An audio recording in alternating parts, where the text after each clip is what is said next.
kanker, die gevreesde K-woord.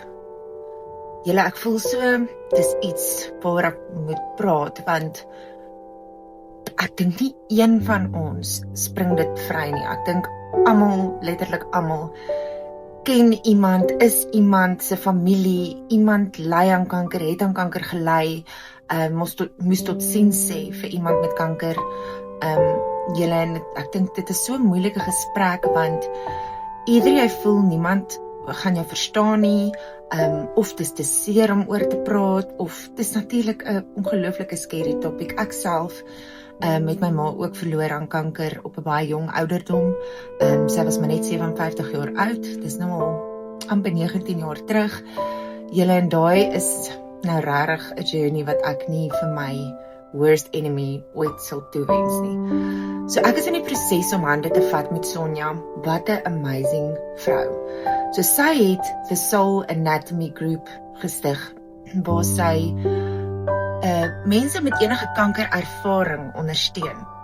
So sy het hoofsaaklik nou Grace Mornings begin, wat eintlik eers begin het met vrouens wat ly aan kanker, maar sy het nou nog channels bygesit, of kom ons sê maar bene bygesit, waar sy nou Grace Mornings ook het, met nie net vrouens met kanker nie, maar dan enige persone wat huidiglik 'n vriend, 'n vriendin, 'n familielid het wat ly aan kanker en sukkel om dit te verwerk, versorgers, en dan het sy 'n derde been waar dit mense is wat sukkel om verlies te verwerk.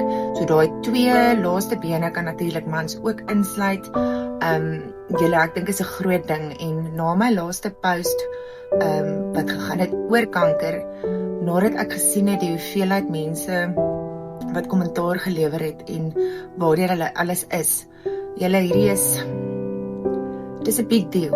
En ja, so ek wil julle uitnooi om bietjie na haar page te gaan loer, Soul Anatomy Group, en deel te raak van hierdie Grace Mornings. Dit is beskikbaar in Afrikaans en Engels. En soos ek sê, daar's nou 3 verskillende kategorieë, afhangend van hoe kanker jou in jou lewe affekteer.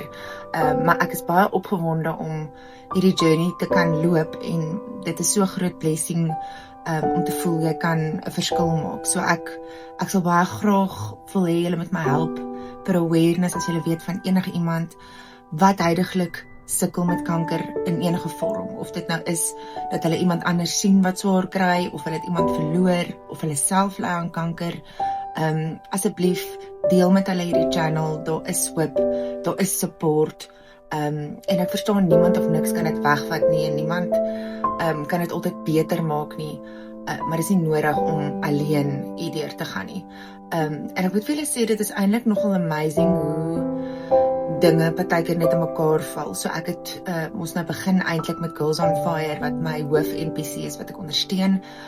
Dit is nou natuurlik teen gender-based violence, met die 16 Days of Activism wat ons noem Action, 16 Days of Action, waar ons aksie neem en vrouens empower. En toe ontmoet ek nou vir Sonja van die Soul Anatomy Group, en so het ek ook vir Hannie Versagie ontmoet, met haar salon waar sy nou die Timeless produkte gelaunch het.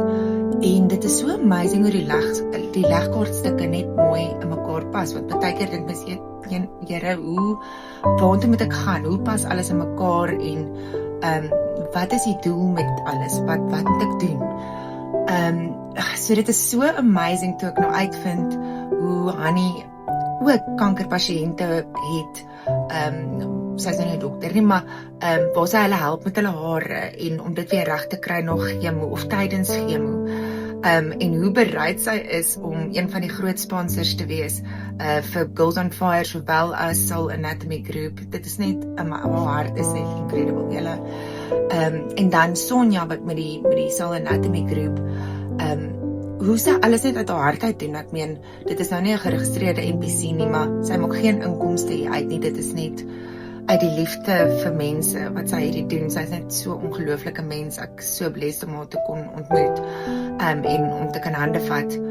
Maar hoe sy self ook deur 'n journey gegaan het van borskanker en verstaan wat dit is en hoe sy ook geroep was en sy het ook gegaan, Here, wat moet ek hiermee maak? Hoe moet ek wat doen? En ek voel mense word altyd vir 'n rede oor mekaar se pad gestuur, want Sonja vertel my toe nou van statistieke waarvan ek nie bewus was nie, wat nogal baie nou verband het met die Girls on Fire instansie wat ek ook ondersteun.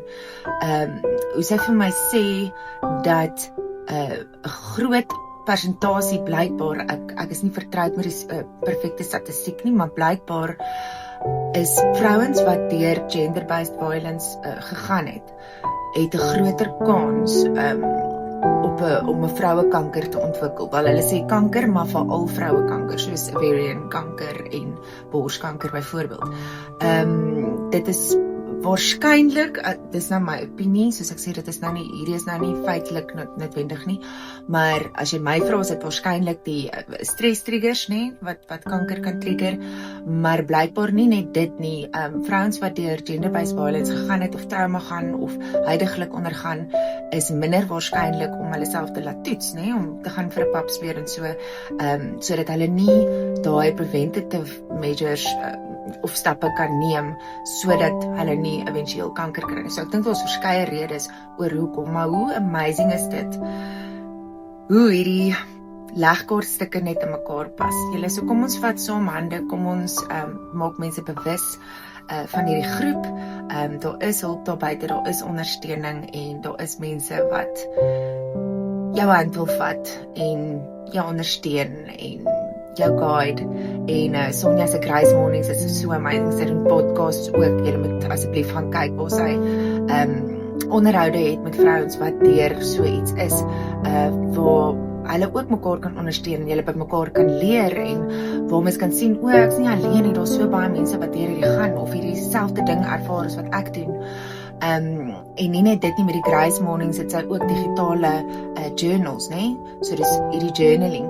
So dis 15 minute 'n dag vir 'n hele jaar, elke oggend, 15 minute van jou oggend, dis vroeg in die oggend, as ek nou reg onthou rondom 6:00, maar ons sal nou meer inligting daaroor deel. Ek sal graag so met Sonja ook 'n video maak, waar ons nou mooi verduidelik die stappe en hoe jy nou betrokke kan raak by die Grace Mornings. Maar ek wou net graag 'n video maak om net te sê, julle is nie alleen nie en ek dink daar's soveel meer mense wat pyn en trauma ervaar as gevolg van kanker as wat ons dink. Maar ja, my gebede is met julle almal en my hart en my empatie en my siel gaan saam met julle, help my dat ons kan saam staan en help my dat ons ander mense ook bewus kan maak van support wat daar buite is. Liefde vir julle.